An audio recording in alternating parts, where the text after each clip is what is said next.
Assalamualaikum warahmatullahi wabarakatuh.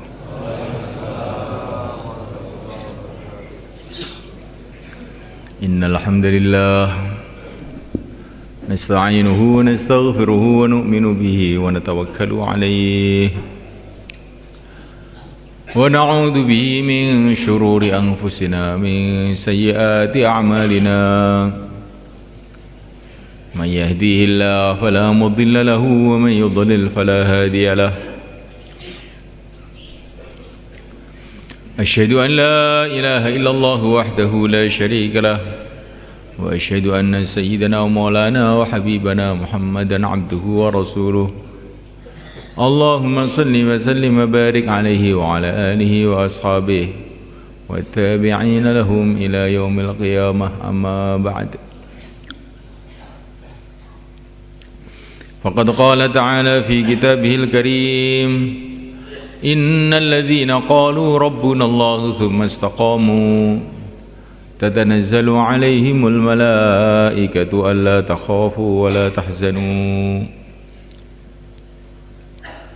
وأبشروا بالجنة التي كنتم توعدون نحن أولياؤكم في الحياة الدنيا وفي الآخرة ولكم فيها ما تشتهي أنفسكم ولكم فيها ما تدعون نزلا من غفور رحيم. ومن أحسن قولا ممن دعا إلى الله وعمل صالحا وقال إنني من المسلمين.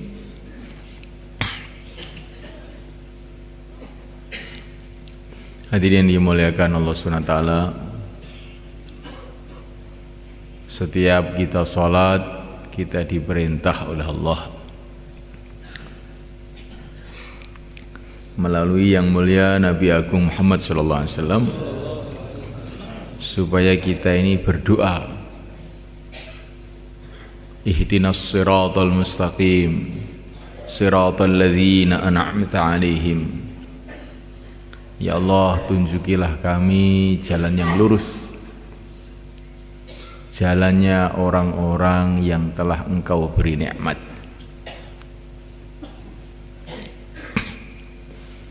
Semua kita,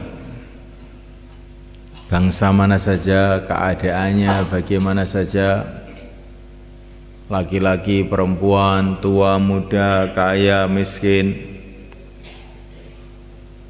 semua waktu sholat berdoa kepada Allah agar Allah memimpin kita, menuntun kita, sehingga kehidupan kita ini mengikuti jalan kehidupan orang-orang yang dikasih nikmat oleh Allah. Siapakah mereka? Telah disebutkan dalam ayat yang lain. Maksudnya adalah minan nabiyyin was-siddiqin wasyuhada was-salihin.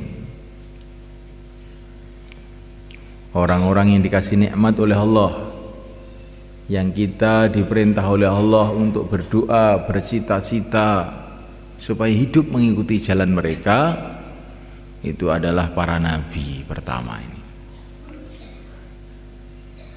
Kita semua ini harus bercita-cita bagaimana hidup kita mengikuti kehidupan para nabi.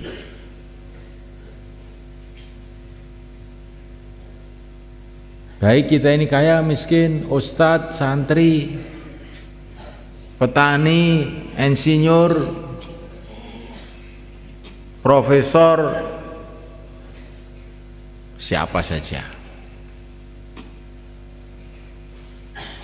Mohon kepada Allah supaya kehidupan kita ini mengikuti jejak kehidupan para nabi. Siapa yang ikut jejak kehidupan mereka, mengikuti kehidupan mereka, selamat, dapat ridha Allah.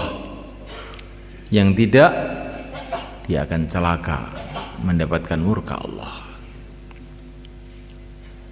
Jadi kita di dunia ini bukan bebas sak maunya kita. Saya mau hidup model begini, saya mau hidup model begitu. Tidak bisa. Kamu ini hamba Allah. Kamu ini ciptaan Allah. Tinggal di bumi Allah, di bawah langit Allah, dalam waktu-waktu yang telah ditentukan oleh Allah. Sudah waktunya kamu akan dipanggil oleh Allah. Kalau kamu tidak mengikuti arahan Allah, kamu akan celaka.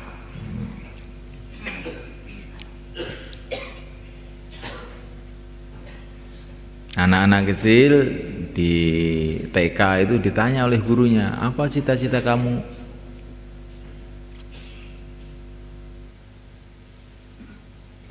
Ada yang mengatakan cita-cita saya ingin jadi raja, ingin jadi orang kaya, ingin jadi tentara, ingin jadi macam-macam. Anak-anak kecil ditanya sama gurunya begitu itu. Itu sebetulnya pertanyaan-pertanyaan yang bisa menipu. Tidak. Semua kita kecil, besar, tua, muda, cita-citanya harus satu. Bagaimana hidup kita itu mengikuti kehidupan para nabi.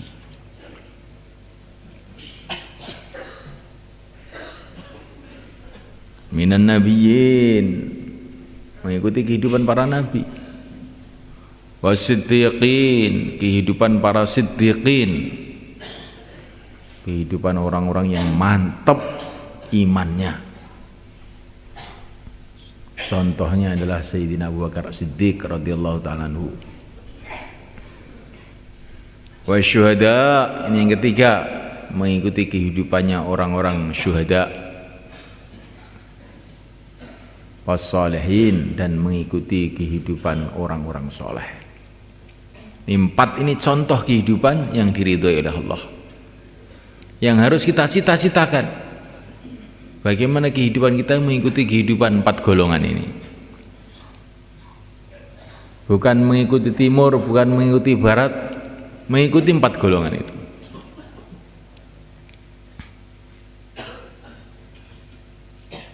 Minan nabiyyin, yaitu para nabi. Para nabi itu keadaannya macam-macam secara zahir. Ada nabi itu petani, seperti kakek kita Nabiullah Adam alaihissalam. Ini petani pertama di dunia. Beliau bertani padahal sebelumnya belum ada orang bertani. Belajarnya dari mana?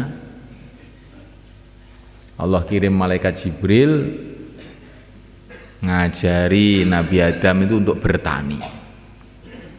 Jadi ilmu pertanian itu juga asalnya dari langit sebetulnya. Cuman orang-orang sekarang sudah lupa. Petani pertama itu seorang nabi.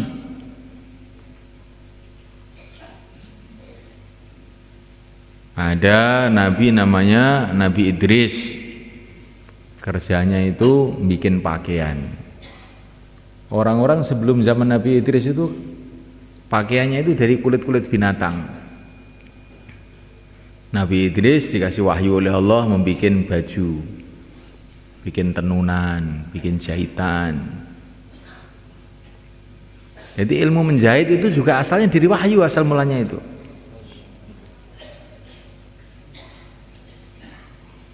Ada nabi namanya Nabi Nuh.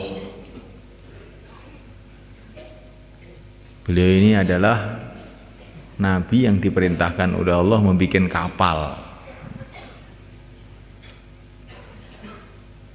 Jadi pembikinan kapal, bagaimana membuat kapal itu asal mulanya itu dari wahyu. Wasna'il fulka bi'ayunina wa wahyina. Di Nabi Nuh itu bikin kapal dengan wahyu Allah, bukan dari ITS, Institut Teknologi Surabaya, bukan.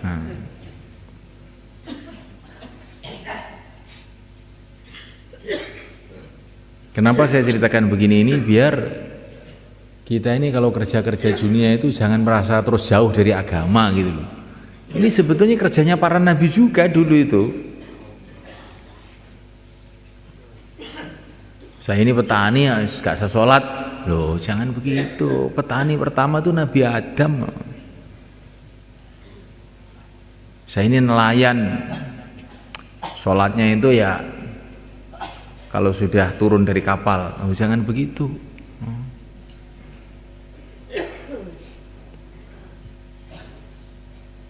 Ada Nabi itu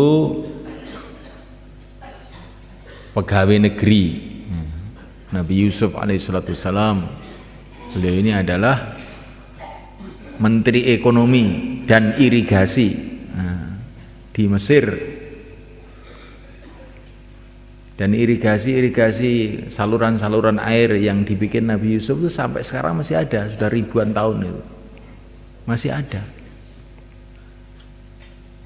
Jadi jangan gara-gara nurut banyu lali karo agama.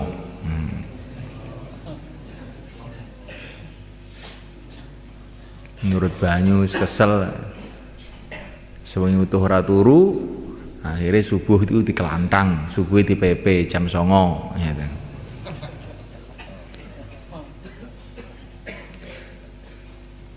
Jadi sudah mulaikan Allah SWT, para nabi, para rasul itu keadaannya itu macam-macam.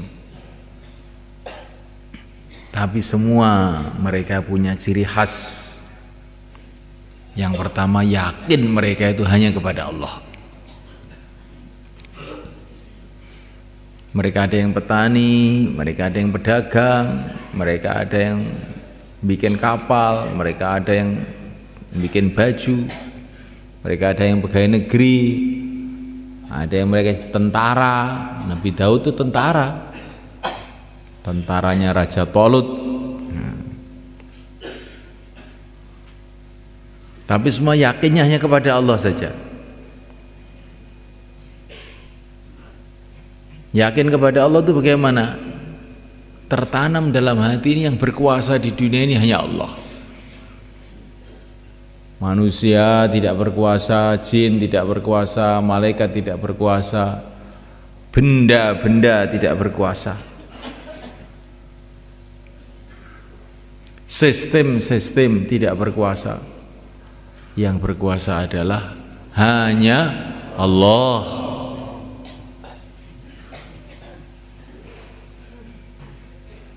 Bukan manusia yang berkuasa adalah yang menciptakan manusia. Bukan raja-raja yang berkuasa yang menciptakan raja-raja.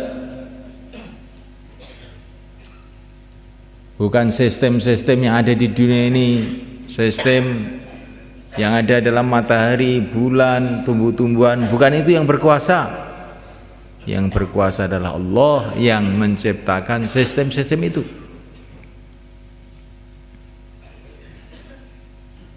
Ini mulaikan Allah SWT. Apa saja yang ada di alam semesta ini hanyalah makhluk diciptakan oleh Allah. Kalaupun ada manfaatnya karena dikasih manfaat oleh Allah. Kalau ada mudaratnya karena dikasih mudarat oleh Allah.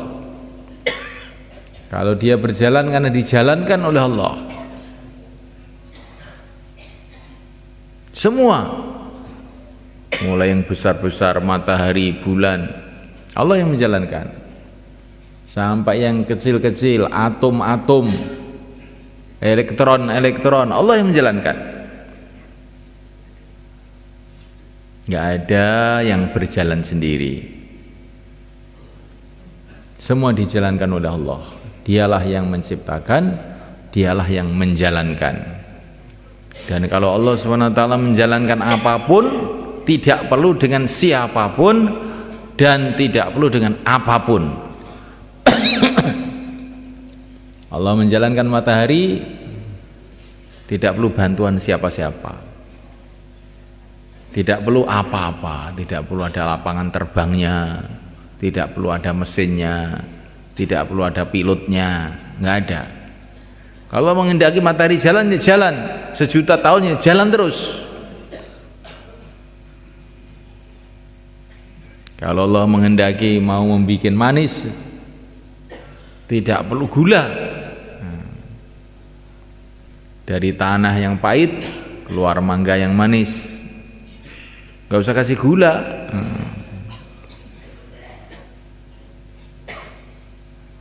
Semua dari tanah, mangga dari tanah, manggis dari tanah, kelapa dari tanah, rasanya macam-macam, bahannya satu, tanah. Jadi kalau Allah itu menghendaki bahan satu bisa macam-macam. Dari tanah keluar pohon-pohon, dari tanah keluar buah-buahan, dari tanah keluar manusia ini juga. Manusia yang dari tanah, manusia dari bayi, bayi dari tetesan air mani dari makanan, makanan dari tanah. Kucing juga dari tanah, tikus juga dari tanah, manusia juga jadi tanah. Bahannya sama, jadi berbeda-beda menurut kehendak Allah. Terserah Allah.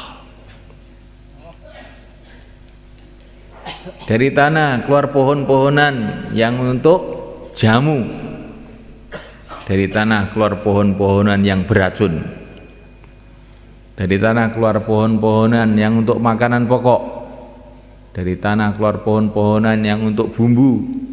Dari tanah keluar macam-macam yang kita lihat, berjuta-juta macam. Nggak ada yang bisa ngitung selain Allah. Ya Allah itu kalau mau bikin baik itu mudah saja bagi Allah. Kalau mau bikin buruk juga mudah saja bagi Allah. Allahumma la sahla illa ma ja'altahu sahla wa innaka ja'alta haznan sahla idza syi'ta. Ini masuk doa yang diajarkan kepada kita. Ya Allah, tidak ada yang mudah kecuali yang Engkau bikin mudah. Bila Engkau kehendaki, yang sulit pun jadi mudah. Ya Allah, mudahkanlah urusan-urusanku. Kalau Allah mudahkan, yang sulit jadi mudah. Tapi kalau Allah sulitkan, yang sulit pun jadi tambah sulit, yang mudah jadi sulit. Maka manusia itu bergantung kepada Allah. Itulah yang ada dalam hati para nabi, bergantung hanya kepada Allah saja. Jangan bergantung kepada benda-benda. Benda-benda itu terserah Allah. Bisa bahaya, bisa manfaat. Harta bisa manfaat. Dengan harta kita bisa bahagia, bisa ini, bisa begitu, bisa tentram. Tapi bila Allah menghendaki, bisa saja dengan harta kita jadi susah. Hartanya banyak tapi susah terus. Dengan mobil bisa jadi baik, saya sampai ke Surabaya, ke Madiun, bisa pula jadi sebaliknya. Dengan mobil masuk jurang, masuk kalen. Nah. Jangan yakin dengan mobil, pokoknya saya punya mobil beres. Oh, belum tentu. Banyak orang yang punya mobil celaka sebab mobilnya.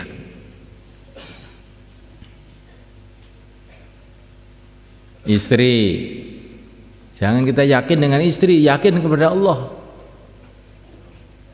Ada orang kawin kemudian dia gembira, ada pula sebaliknya jadi susah sebab perkawinannya.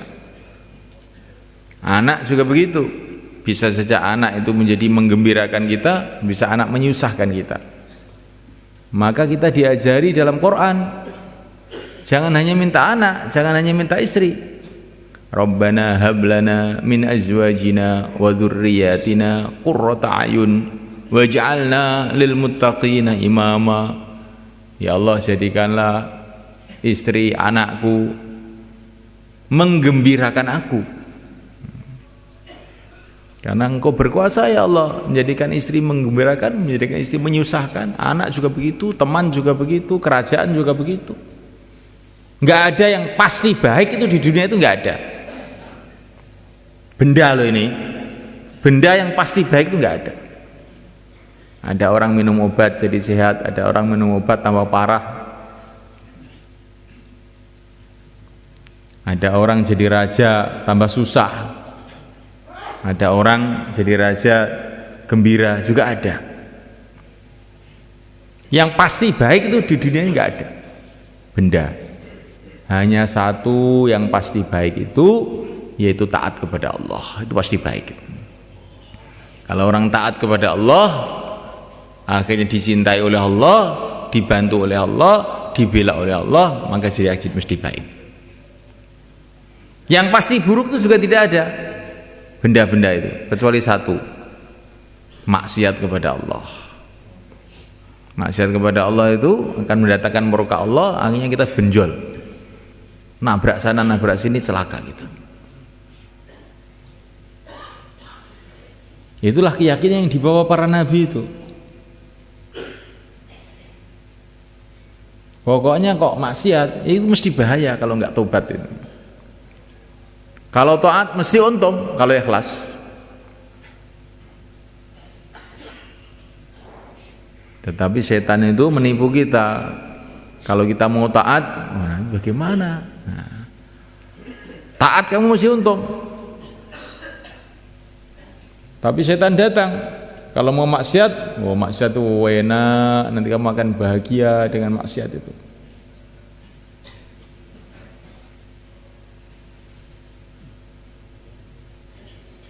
Assalamualaikum. Pak, lihat saya Pak, ya, insya Allah. Melihat orang ngaji dapat pahala, melihat televisi dosa.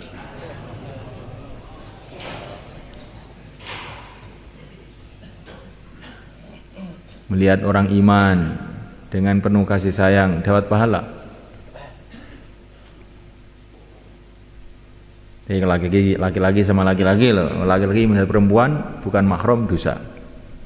Ini harus tahu nih, bukan sembarang melihat. Mau kemana? Mau cuci mata, cukil mata kamu itu. Kok cuci mata itu malah ngeregeti moto we. Nah, mulaikan Allah Subhanahu wa taala yang maksiat itu mesti bahaya. Tapi dunia ini karena tempat ujian, bahayanya maksiat itu tidak Allah Subhanahu wa taala tampakkan kontan. Kadang-kadang juga kontan. Kadang-kadang setelah setahun, 2 tahun, 3 tahun baru Allah tampakkan bahayanya. Begitu juga orang taat di dunia ini kadang-kadang oleh Allah nggak ditampakkan hasilnya kontan. Tapi setelah sekian lama nanti Allah tampakkan hasilnya. Maka semulaikan Allah SWT, jangan bergantung dengan benda-benda. Benda-benda itu bukan mesti baik. Kenapa kita ini rakus ingin mendapatkan uang? Karena perasaan kita dengan uang itu mesti baik. Belum tentu. Ada orang bawa uang ke Madiun, 1 koper. Sampai di Madiun bisa beli ini, selamat pulang. Ada juga ke Madiun bawa uang, sampai di sana dicopet orang, akhirnya dia menyesal susah. Ada juga yang datang ke Madiun bawa tas isinya uang, dilihat perampok, digebuki setengah mati, diambil uangnya. Ini gara-gara uang juga. Gara-gara uang digebuki orang, gara-gara uang bisa enak. Jadi jangan yakin sama uang.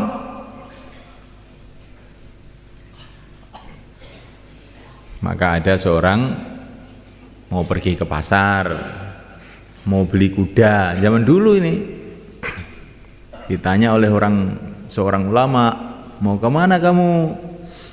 Mau ke pasar. Untuk apa? Beli kuda. Maka ulama tadi nasihati, kamu jangan begitu. Insya Allah saya akan beli kuda. Begitu. Kalau Allah menghendaki nanti ya beli kuda. Kalau Allah tidak menghendaki, ya tidak bisa. Kenapa begitu Pak Kiai? Uang sudah jelas di saku ini, kuda sudah jelas di pasar. Kok insya Allah itu loh. Maka akhirnya dia pergi ke pasar. Ternyata uangnya hilang, nggak bisa beli kuda. Terus pulang ketemu Pak Kiai lagi. Loh, mana kudanya? Insya Allah hilang. Oh hilang kok insya Allah gimana? Nah, katanya nanti disuruh insya Allah. Saya tidak mau insya Allah, uang saya hilang. Akhirnya insya Allah hilang. Ya. Jadi saya mulai kan ta'ala. Orang yang yakin kepada benda-benda itu akhirnya kayak begitu itu.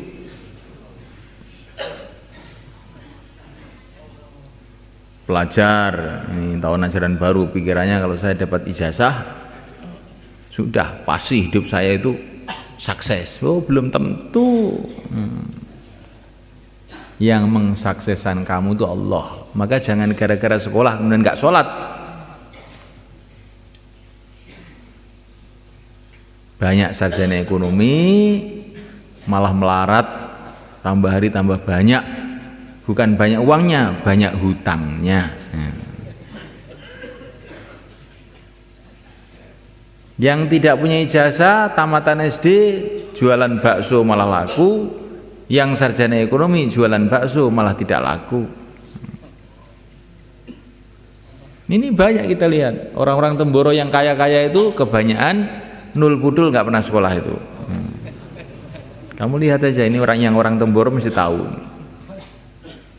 Sing sekolah-sekolah itu malah ngentek nih duit bapake, itu gak iso golek duit. Jangan yakin dengan ijazah, jangan yakin dengan apa saja usaha. Yakinlah kepada Allah. Orang Jepang katanya pinter bikin reaktor nuklir beberapa tahun yang lalu. Tahu-tahu reaktor nuklir yang meledos kena tsunami, bingung semua. Nah, sekarang teknologi kamu justru menyusahkan kamu, bukan menggembirakan kamu, menyusahkan kamu. Negara-negara yang punya senjata-senjata canggih-canggih, punya bom atom, kata Maulana Umar, nanti satu saat mereka akan menyesal karena bom atom itu akan meletus di rumahnya sendiri. Nah, maka orang-orang yang nggak punya bom atom, alhamdulillah kok saya tidak punya bom atom. Nah, punyanya kacang atom aja. Nah. Betul malah kan. Jadi benda itu nggak ada yang jaminan mesti menimbulkan kebaikan, nggak ada benda itu. Tapi manusia tidak berpikir. Manusia tidak berpikir bahwa teknologi mesti mendatangkan kebaikan, harta mesti mendatangkan kesuksesan. Ini pikiran yang keliru. Para nabi, para rasul mengajarkan kepada kita, yang pasti baik itu taat kepada Allah, yang pasti buruk itu maksiat kepada Allah.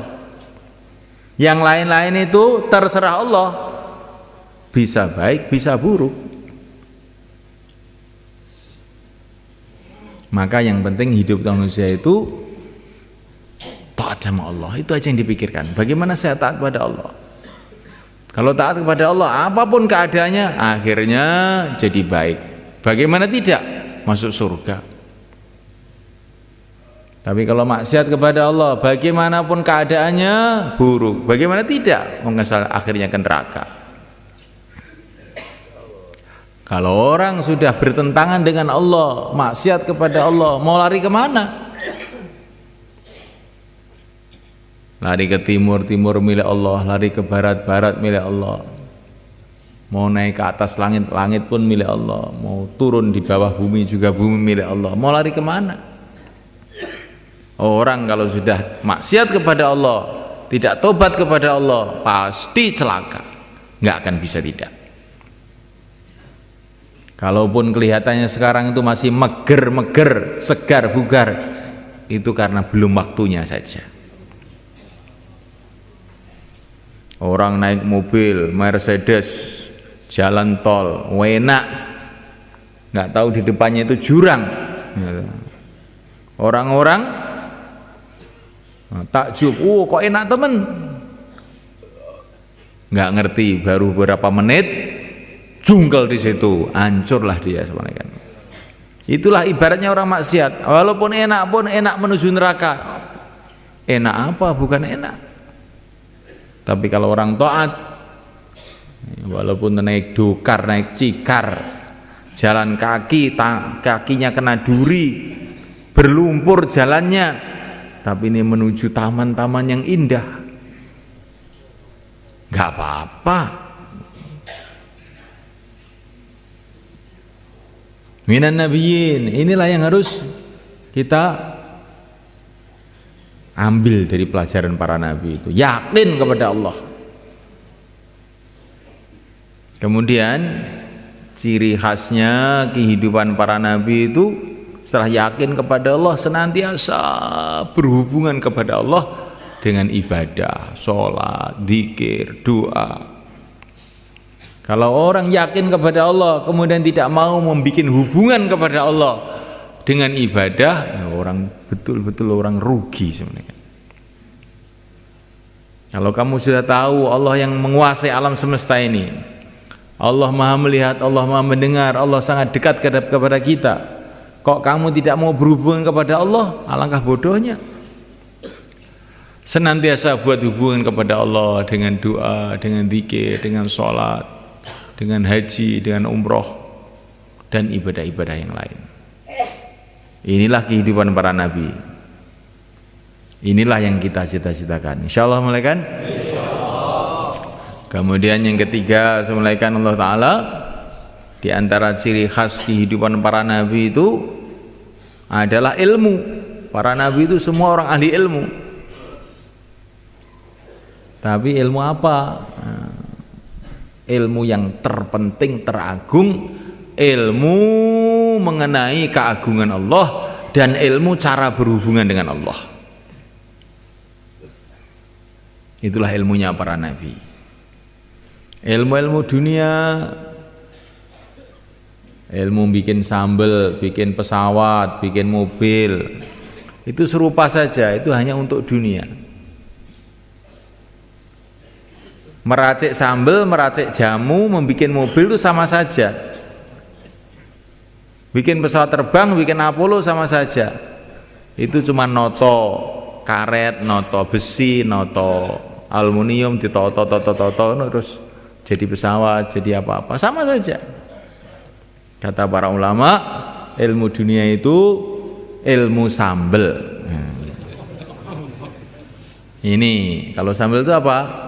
Cabai, kasih garam, kasih berambang, kasih apa sih itu, gula sedikit, terasi sedikit, jadi sambal. Kalau pesawat, karet sedikit, tambah besi sedikit, terus kasih angin sedikit, kasih apa sedikit, tata-tata jadi pesawat. Sama aja, cuma nata benda-benda.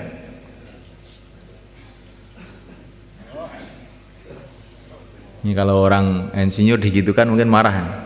Gimana ini? Saya sekolah 10 tahun dikira ilmu sambel. Nah.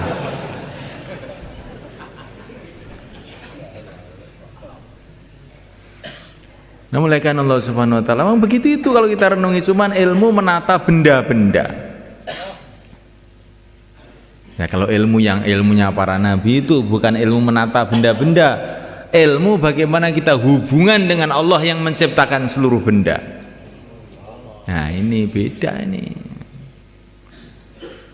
Nah kita ini harus semuanya belajar ilmunya para nabi ini. Insyaallah malaikat. Taklim dihidupkan di rumah kita, di masjid kita, di kantor kita, di pasar kita. Hidupkan taklim supaya kita tahu nilai hubungan kepada Allah. Sekarang kita tahu nilainya mobil, nilainya tempe, nilainya ini, nilainya itu, nilainya kayu. Tapi nilainya sholat, nilainya puasa nggak tahu. Akhirnya nggak mau puasa, akhirnya sholat males, nggak tahu nilainya. Seperti anak kecil nggak tahu nilainya intan, dikira intan itu sama aja dengan kaca. Begitu juga umat manusia sekarang ini tidak tahu nilai amal, sehingga amal itu dikira apa hasilnya, nggak ada apa-apanya. Di anak kecil dikatakan ini kaca harganya 5.000. Kalau ini intan harganya 500 juta. Orang gila katanya. Apa? Sama-sama meling-melingnya saja. Sama-sama enggak manis, ya. Sama-sama enggak bisa dimakan. Kenapa ini jadi 500 juta? Kenapa? Karena kamu tolol. Jadi semulaikan Allah Subhanahu wa taala, maka taklim kita hidupkan semulaikan.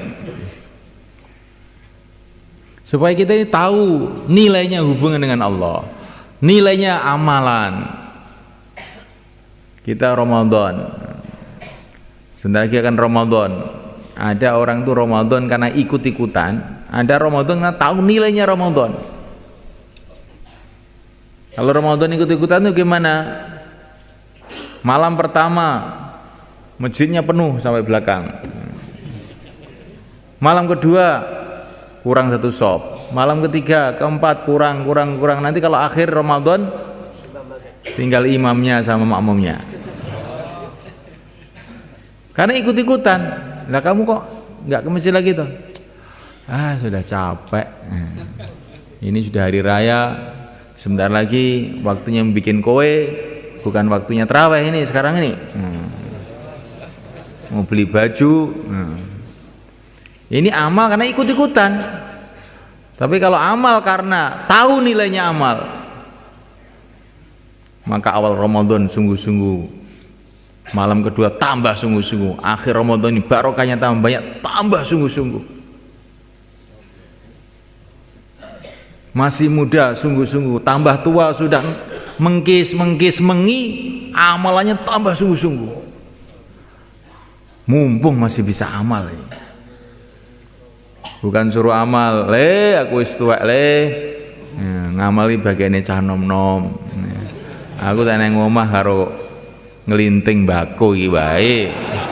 Lho, iki amal krana elu-elu dadi ngono kuwi. Kalau amal tahu nilainya amal, tambah tua tambah gentileng, tambah tua tambah sungguh-sungguh, tambah capek tambah gembira. Nabi mengatakan tambah capek pahala tambah banyak. Innama ajruki ala qadari nasabiki, kata Nabi kepada Sayyidah Aisyah radhiyallahu ta'ala anha, pahala kamu menurut capek-capek kamu. Kenapa kamu ngantuk? Karena capek Pak. Kamu dengarkan bayan karena ikut-ikutan. Kalau dengar bayan karena tahu nilainya amal, tambah capek, tambah melek. Kalau capek ngantuk itu amal ikut-ikutan. Ini pentingnya ilmu sama mereka. Nah, mulai Allah Ta'ala, dan diantara ciri khas kehidupan para nabi adalah dakwah. Nabi itu bukan hanya ibadah sendiri, tapi ngajak orang untuk ibadah. Bukan hanya iman, tapi ngajak orang kepada iman. Seluruh para nabi orang-orang ahli dakwah, siang dan malam mengajak manusia dengan penuh kasih sayang dan kesabaran ketabahan. Inni da'utu qaumi laila wa nahara, siang malam tidak peduli. Kita pun harus bercita-cita seperti itu, insyaallah. Mulai kan? Di mana hari kita tidak ajak-ajak orang, kita harus istighfar. Ini hari ini saya menyeleweng dari jalannya para nabi. Jadi dakwah ini bukan istilahnya itu acaranya orang Temboro, acaranya orang Pakistan, acaranya orang Jakarta, bukan. Ini dakwah itu amalannya para nabi. Semua kita harus usaha dengan sungguh-sungguh supaya kehidupan kita itu kehidupan dakwah. Insyaallah. Kan? Dakwah itu bukan ceramah. Dakwah itu ngajak kepada Allah, ngajak supaya orang itu ingat pada Allah, taat kepada Allah, itulah namanya dakwah. ketemu teman kita yang lagi sibuk dalam urusan-urusan, Pak, dunia ini tidak lama, sebentar lagi akan kita tinggalkan semua. Kesuksesan kita, kemuliaan kita bukan kalau kita mendapatkan dunia. Dunia semua akan kita tinggalkan. Kesuksesan kita kalau kita ini bisa menggunakan dunia kita ini untuk taat kepada Allah.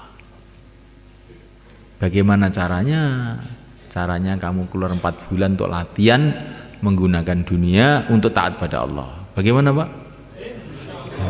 Insyaallah. Begitu semalaikan. Dakwah ini tidak menyuruh orang meninggalkan dunia. Bukan. Nanti sebentar lagi meninggalkan sendiri, ya. Meninggal dunia semua. Dakwah ini tidak menyuruh kamu meninggalkan dunia, suruh ngatur dunia kamu itu sesuai dengan agama. Gunakan dunia kamu untuk taat kepada Allah. Makanya taat kepada Allah, dagangnya taat kepada Allah, maka akan diberkahi dagangnya. Jangan dagang dengan riba.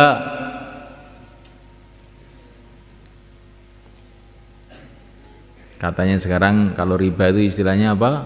Bunga. Itu bukan bunga, itu racun. Itu bukan bunga tapi itu racun. Tapi setan tuh memberi nama yang indah. Ini bunganya sekian. Ini bukan bunga, racunnya sekian. Begitu. Saya mau nitip uang saya di bank ini, racunnya berapa, Pak? Gitu tanyanya. Bukan bunganya. Setan tuh pandai melakukan barang-barang buruk dikasih nama yang baik-baik. Barang baik dikasih nama buruk. Itu kerjanya setan itu. Maka kita jangan mau ditipu. Jadi semalaikan Allah SWT, para nabi itu semua siang malam dakwah. Di lingkungannya masing-masing. Kecuali satu nabi, yaitu pimpinannya seluruh nabi, nabi kita Nabi Agung Muhammad SAW. Beliau bukan dakwah di lingkungannya saja, dakwah seluruh alam. Maka kita pun dakwah seluruh alam. Bagaimana caranya? Jamaah mengeluarkan jamaah. Jamaah 3 hari mengeluarkan jamaah 3 hari. Jamaah 4 bulan mengeluarkan jamaah 4 bulan. Jamaah keluarkan jamaah, itulah namanya dakwah seluruh alam. Maka kalau ada jamaah-jamaah datang ke masjid kita, kamu tanya, ini jamaah ini mau mengeluarkan jamaah kapan? Kalau mereka jawab, ini belum ada musyawarah, wah kamu itu berarti belum ada fikir alam, belum ada fikirnya Rasulullah. Kamu harus tobat kamu ini.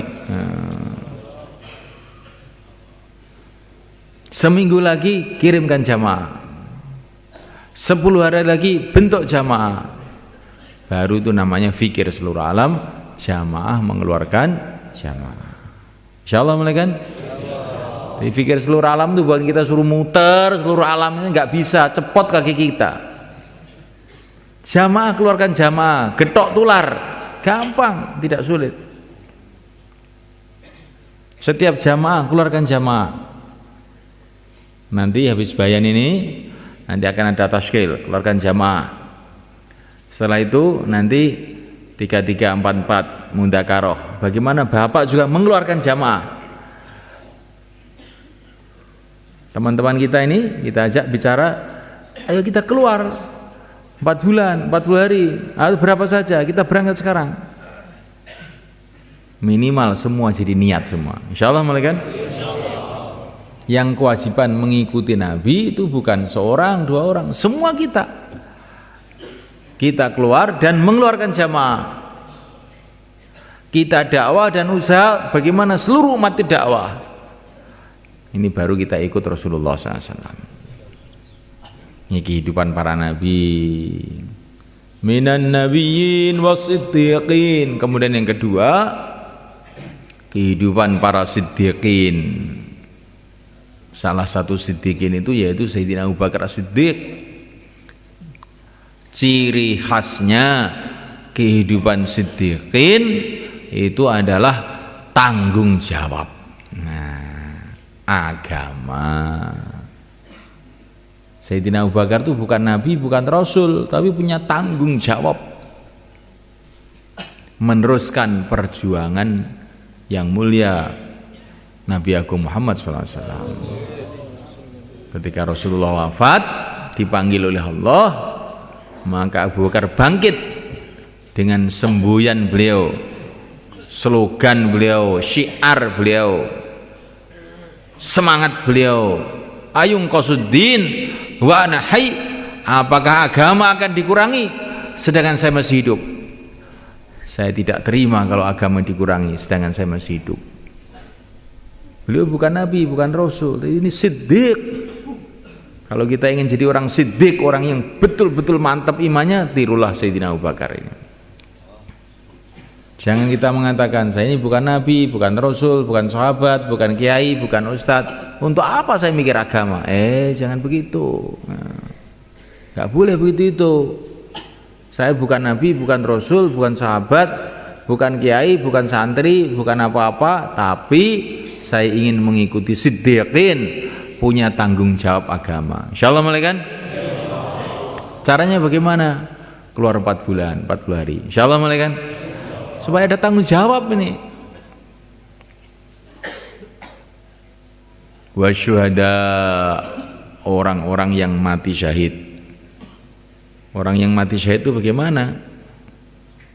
Orang yang mati membela agama Allah. Bukan hanya itu saja. Yang orang yang dikatakan syahid itu diantaranya adalah orang-orang yang semangatnya itu siap mati untuk agama, walaupun matinya di kasur di rumahnya. Tapi kalau semangatnya ini pokoknya saya siap mati, apalagi kok 4 bulan apa, nah, saya siap mati untuk agama. Mati untuk agama maknanya masuk surga. Kenapa? Takut. Nah, itu namanya itu syuhada ya. Dibagi orang syuhada itu mati itu bukan menakutkan, malah mengembirakan. Lalu kok nek mati piye? Lho ya kuwi tak golek. Iya, lha kowe gak mati.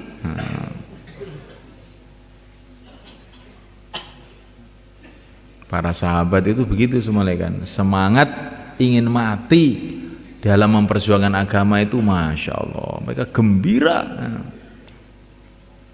Bahkan mereka itu doa, ya Allah matikan saya dalam perjuangan, matikan saya dalam perjuangan. Ini syuhada namanya. Wassalihin, orang-orang soleh. Yang keempat, kita ini harus bercita-cita jadi orang soleh. Orang soleh itu bagaimana? Orang yang dalam urusan apa saja mengikuti syariat, mengikuti aturan. Kalau dia sebagai ayah ya punya tertib syariat, bagaimana menjaga anaknya, menjaga keluarganya, memikirkan mereka, itu namanya orang soleh. Tapi kalau orang sebagai ayah nggak ngurus keluarganya, itu bukan soleh. Dia sebagai petani, pertaniannya mengikuti syariat, waktu panen bayar zakat, ini orang soleh. Dia jadi buruh tani, nggak apa-apa jadi buruh tani, tapi jadi orang soleh. Bukan waktu macul terus duduk aja ngerokok gudang garam, setelah sore minta gaji 50.000. Kamu itu digaji untuk ngerokok apa untuk macul? Untuk macul. Lah kamu kok ngerokok? Berarti gaji kamu itu haram itu. Kamu itu nipu. Kalau ngepiok ya, maka padinya yang bagus-bagus untuk saya. Yang jelek-jelek, gabuk-gabuk berikan kepada pemilik sawah. Ini namanya tidak soleh. Pokoknya apa saja yang tidak pakai aturan syariat itu namanya nggak soleh. Naik bis beli tiket bis. Tiket itu untuk orang apa untuk barang? Untuk orang. Terus kamu naik ke bis, bawa beras 1 kuintal, ayam 1 kerdus. Ini kan nggak ada tiketnya ini. Nah, ini namanya ini termasuk tidak soleh namanya. Akhirnya nanti turun dari bis itu sudah ada haramnya ini berasnya itu. Nanti kalau kamu kasihkan makan sama istrinya diberuat pikirannya. Terus anaknya jadi ngantuan. Loh itu beras ini beras halal. Kok anak saya jadi ngantuan gara-gara apa? Dinaikkan bis tidak bayar. Yang bayar orangnya, berasnya nggak dibayari. Ini namanya juga tidak soleh namanya begini nih.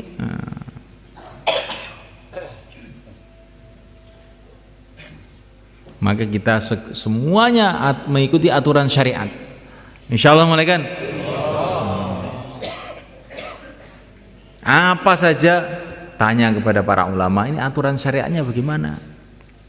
Kalau tidak, kita ini perasaannya berbuat kebaikan padahal berbuat keburukan.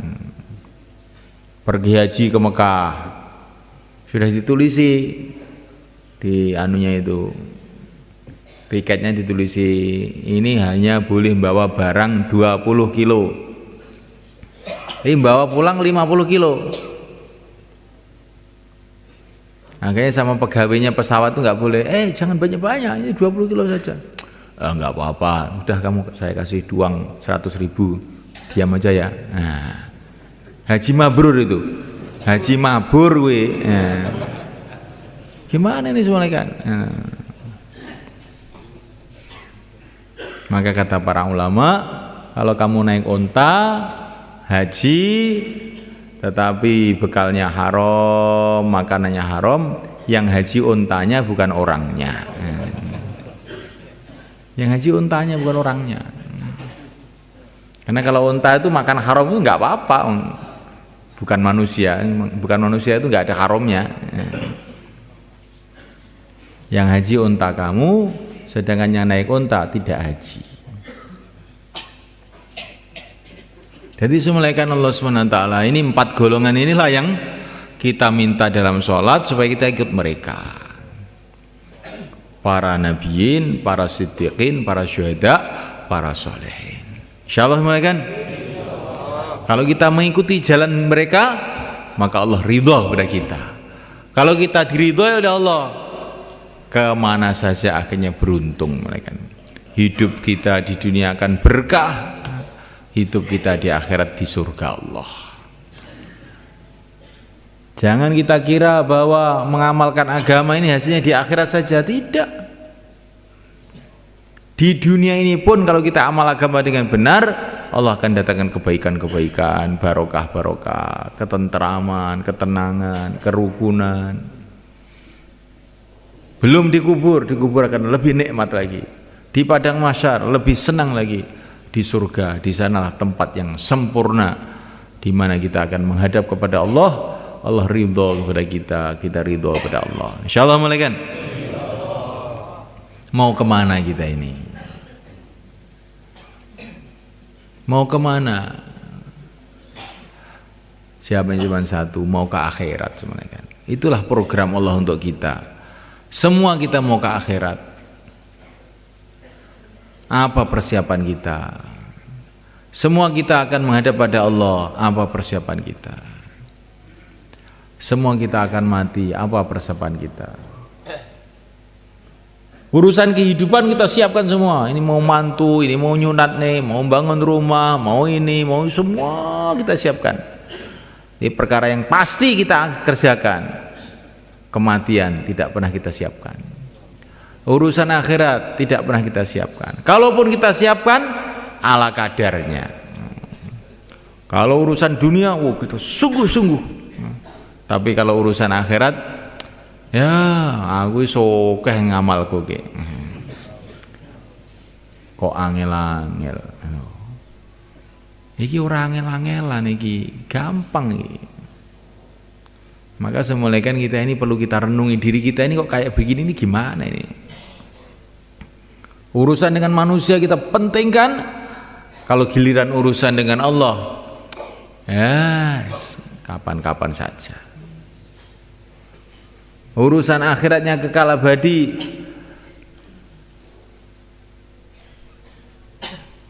kita cuekkan.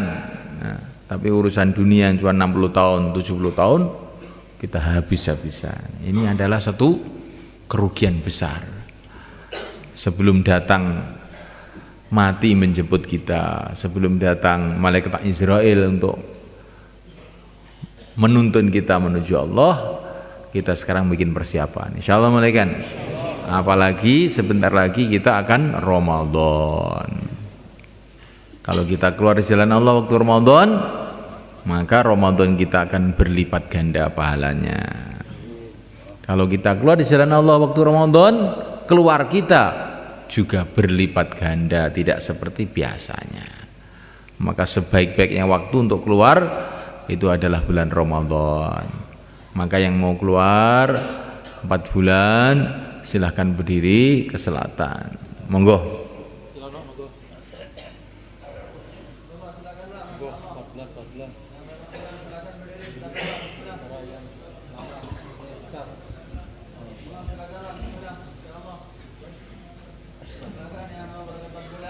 Monggo.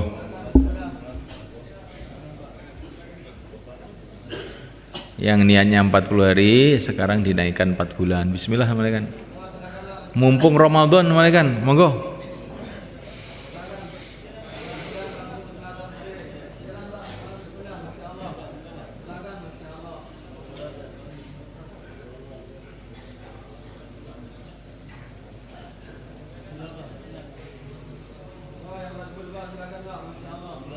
Semua mikir untuk mengeluarkan jamaah. Ustadz yang hadir, yang tadi habis asar baru ditarghib tadi apa tadi? Mana itu makhluk-makhluk itu? Silakan mulaikan.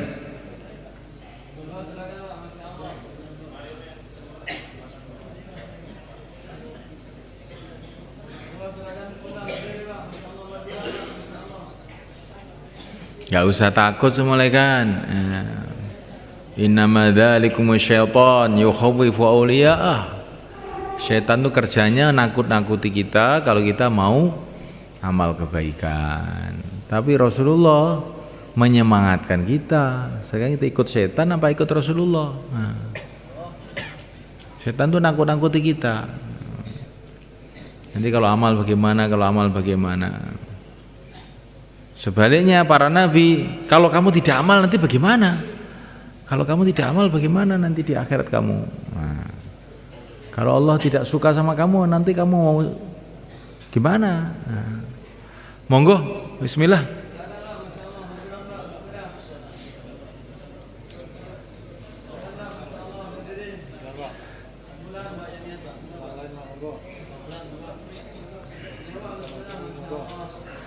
Sekarang 40 hari, bismillah. Kalau 40 hari ini semua, monggo. Sekarang berangkat supaya nanti hari raya sudah di rumah, monggo. 40 hari, jumeneng, monggo. Tangluh dino, monggo, jumeneng, bismillah.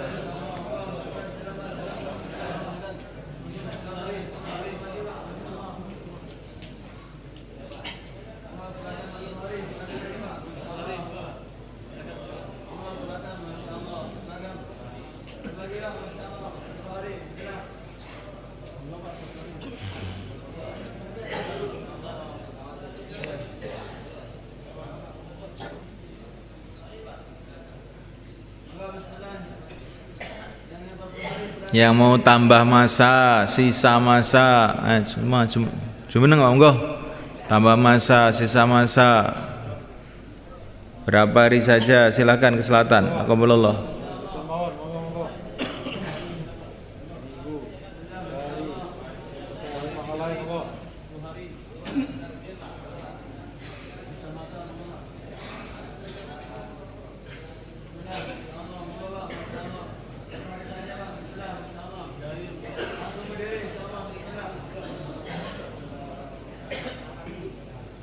Fikir Ikut mikir ini.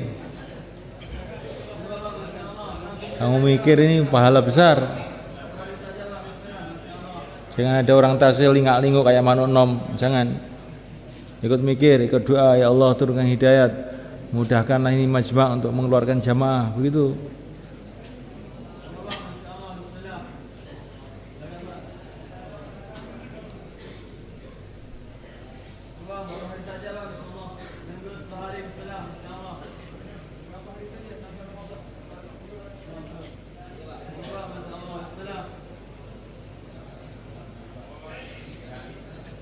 Sebaik-baiknya persiapan Ramadan Anda dengan amal. Monggo, menjadi.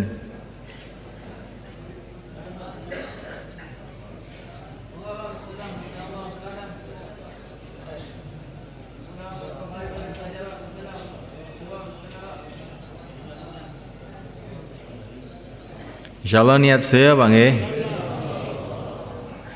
Aja ngadeg dhisik. Nggih, sapa sing ngadeg mboten oleh. Nggih, lungguh mawon riyen. Wayah kon ngadeg ra gelem ngadeg kon lungguh malah ngadeg iki wong iki. Sapa sing biasa ngoten niku mboten sae. Niku ngilmune Bani Israil, nek kon lungguh ngadeg, nek kon ngadeg lungguh. Saniki sampean lungguh. Mengke mantun niki panjenengan kangge wong mriki, cara Jawa mawon. Mengke sedaya tumut kempal kali halaqah kiambak-kiambak wangi. Zun. Tumut enten niki menten sing ngatur mengke. Kados ini biasa nih malam Jumat niki bar bayan enten halaqah mikir nih dos pundi perkembangan dakwah enten daerah kiambak-kiambak. Insyaallah nggih. Tapi dalu niki rada beda. Saged sedaya niku tumut. Ben kita niki aja mung ngrungokne tok dakwah iki, tapi melok mikir ngoten lho. Ya. Melok mikir. Mikir sak-saat kangge agama niki kaya ngibadah swidak taun gitu. Melok mikir. Mangke kempal teng napa niku kawasan iki kiambak-kiambak. Insyaallah